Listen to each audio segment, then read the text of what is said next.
Você já imaginou o seguinte cenário? Você vai lá, levanta um altar de adoração ao Senhor, coloca fogo para Ele e imediatamente aquele fogo que você levantou para Ele te consome e você morre como consequência de algo errado que você fez? Coisa estranha, né? Mas foi isso que aconteceu na Bíblia. Aconteceu isso com dois rapazes, eles se chamavam Nadab e Abiú. Eles eram filhos do sacerdote Arão. Arão, irmão de Moisés, sabe? E olha só o que aconteceu. Essa passagem ela está lá em Levítico, capítulo 10, no versículo 1. Nadab e Abiú eram filhos de Arão. E aqui em Levíticos, o que é que está acontecendo? Deus está estabelecendo, nesse livro aqui está registrado, a maneira como Deus estabeleceu para o seu povo fazer holocaustos, sacrifícios, ofertas, como é que eles deveriam fazer caso eles se sujassem no pecado, em caso de doença, em caso de parto, em caso de... enfim, Deus é bem específico em Levítico de como deveriam acontecer esses rituais de purificação, de oferta, de consagração do homem. Isso é tão especial porque, gente, veja bem, Deus é um Deus santo, certo? Deus é um Deus que realmente odeia o pecado. O pecado é uma coisa muito séria, é algo contrário à natureza de Deus. Assim como é impossível que eu, sendo uma humana, conviva com um leão aqui na minha casa, somos de natureza totalmente contrárias. Deus também não convive com o pecado, é algo assim que não dá. E Deus, porém, Deus ama o seu povo. E aqui em Levítico, Deus está estabelecendo formas, por tua misericórdia, de purificar, de o homem se limpar caso ele viesse a cair. Então Deus, sabendo, por mais que eu te amo, eu te disse, ó, faz isso, não faz isso, faz dessa forma, mas ele sabendo que o homem iria cair, ele já estabelece maneiras do homem se purificar e não comprometer seu relacionamento com Deus. Isso não mostra que Deus é flexível em relação ao pecado, que ele se agrada ao pecado. Não, não é isso. Deus ama o povo dele, mas não vai ser de qualquer jeito que esse homem, que essa mulher vai poder se achegar a Deus. Nós precisamos nos purificar, nos limpar. E por que é que aqueles homens, né, Nadab e Abiú, são consumidos pelo fogo que eles levantam ali para Deus? A Bíblia diz o seguinte: os filhos de Arão, Nadab e Abiú, tomaram cada um seu incensário e puseram fogo neles, sobre o qual puseram incenso, e ofereceram diante do Senhor fogo estranho, do qual ele nunca mandou. Deus não havia solicitado aquele fogo. Então, saiu fogo de diante do Senhor e os queimou e morreram perante o Senhor. Gente, esse livro, Levítico, ele não é um livro aleatório na história, ele faz parte da história que está sendo contada. Afinal, a Bíblia ela é um único livro e ela conta uma única história. Esse livro, ele faz parte da história toda. Lá na frente, mais adiante, nós vamos ver que haverá um que se entregará. Vejam bem, cada elemento que está sendo mencionado no livro de Levítico, ele tem um propósito, ele tem um significado. E todos eles apontam, de maneira geral, para Cristo e para um sacrifício muito maior que aconteceria no futuro. Essas formas que Deus estabelece, elas são dignas, elas são santas, foi o próprio Deus que colocou. Porém, elas são temporárias, até que houvesse um novo pecado, até que houvesse uma nova queda, o homem precisaria de um novo sacrifício e então, né, para se purificar. Já quando Jesus morre, hoje nós sabemos que a gente não precisa ficar fazendo esses sacrifícios, porque Cristo foi o Cordeiro perfeito, aquele que se entregou. Então, hoje, caso esse tipo de coisa venha acontecer, nós podemos dobrar os nossos joelhos e receber de Jesus misericórdia, graça. O sangue de Jesus é poderoso para nos purificar de todo pecado. O sacrifício dele foi único e suficiente, né? Então, tudo aqui está acontecendo para apontar para Cristo. Deus estabelece o caminho e nós precisamos andar sobre ele. Cristo é o caminho estabelecido por Deus e nós precisamos andar sobre esse caminho perfeito.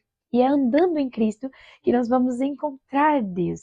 A Bíblia fala que Jesus é o caminho, a verdade e a vida. Ninguém vai vir a Deus se não for por Cristo. Cristo é o único meio de nós chegarmos até Deus. E aqui, os sacrifícios que Deus havia estabelecido eram formas do homem se limpar, se purificar e do homem se achegar a Deus. Quando Nadab e Abiú fazem o próprio sacrifício do jeito que eles queriam, na verdade, o que está acontecendo aqui? Eles estão criando o próprio caminho. Só existe um caminho, que é Cristo. E quem é totalmente soberano sobre esse caminho? Deus. Só que quando eles decidem estabelecer o próprio caminho, não, eu mesmo vou me purificar. Eu mesmo vou estabelecer um jeito de me achegar a Deus. Assim como a gente vê, né, até na nossa própria vida e ao longo da Bíblia, como por exemplo na Torre de Babel, né, os homens eles querem chegar lá em cima e mostrar que eles podem, que eles são. Mas o Senhor é poderoso e realmente a única maneira de chegar até Deus é Cristo. Ele é o caminho, Ele é a verdade e Ele é a vida. Se você quer se achegar mais a Deus, você precisa olhar para a tua vida. Talvez você esteja nessa jornada de buscar mais a Deus e não está tendo sucesso, né? Está sentindo que ainda está falhando, que ainda está faltando, o coração não está cheio da presença do Senhor ou daquilo que Ele prometeu.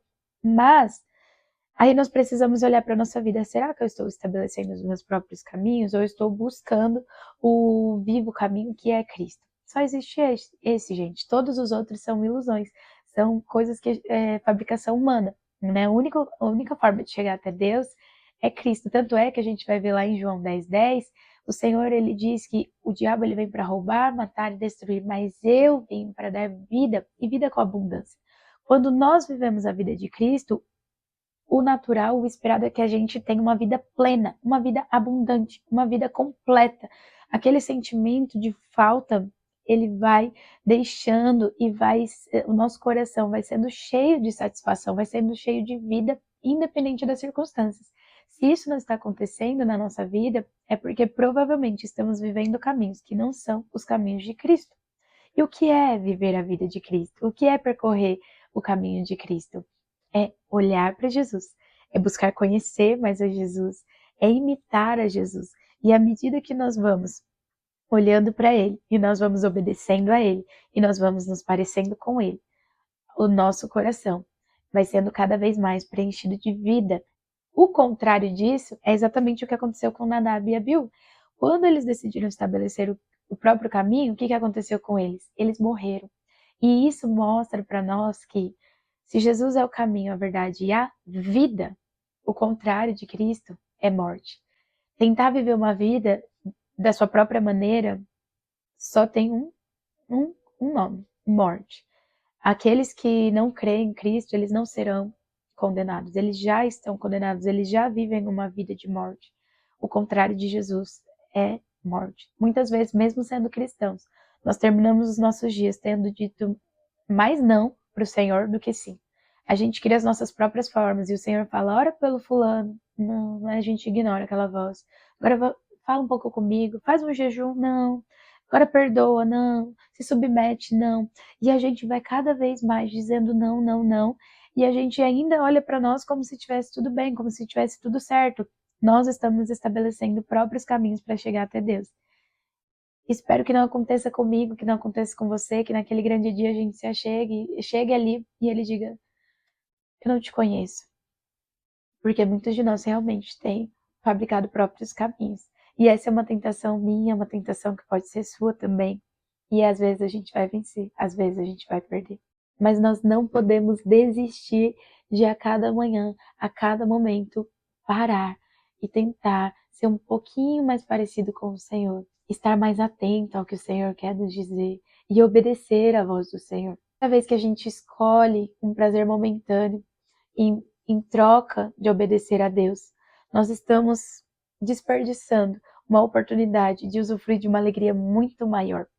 Às vezes o Senhor vai mandar que nós façamos coisas desconfortáveis, como pregar o evangelho para uma pessoa que a gente não conhece, orar por alguém, perdoar alguém, dar a outra face. E a gente vai falar não, a gente vai abraçar o prazer momentâneo. Mas eu posso te garantir, cada vez que você diz sim para o Senhor, ainda que aquele momento seja um momento desconfortável, seja um momento de dor, seja um momento de renúncia, em seguida o Senhor tem prazer para você. Nós saímos reabastecidos, nós podemos não é uma coisa que dá exatamente para explicar, mas o Senhor, ele nos enche de um tipo de alegria, de um tipo de contentamento, de satisfação que nada nessa terra pode nos proporcionar. E o nome disso é vida abundante. Mas a vida abundante é uma promessa para aqueles que decidem crer e caminhar em Jesus, porque Ele é a vida abundante, não existe outra forma. Então, Nadab e Abiú, eles morreram pelo próprio fogo que eles levantaram, representando aqui, mostrando para nós que viver uma vida que não seja a vida de Cristo é uma vida de morte. E talvez nós estejamos fazendo escolhas que estão nos levando cada vez mais para longe do Senhor, estão nos levando cada vez mais para uma vida de morte. Que essa palavra possa chegar ao teu coração, que você decida viver a vida de Cristo e ser mais parecido com Ele, porque eu tenho certeza que a recompensa, a vida, a abundância, talvez esse vazio do teu coração, ele não venha de muitos problemas, ele não venha de muitas faltas, mas ele vem de um coração que está distraído, que não está centrado no lugar certo, porque o Senhor promete para nós que Ele tem paz, que excede todo entendimento. Tudo pode estar desmoronando, mas o Senhor pode nos dar um coração mais alegre. Obedeça, ouça e obedeça. Amém? Deixe seu comentário, se inscreve no canal se você acha que esse vídeo pode ser bênção na vida de alguém, e envia também, tá bom? Deus abençoe.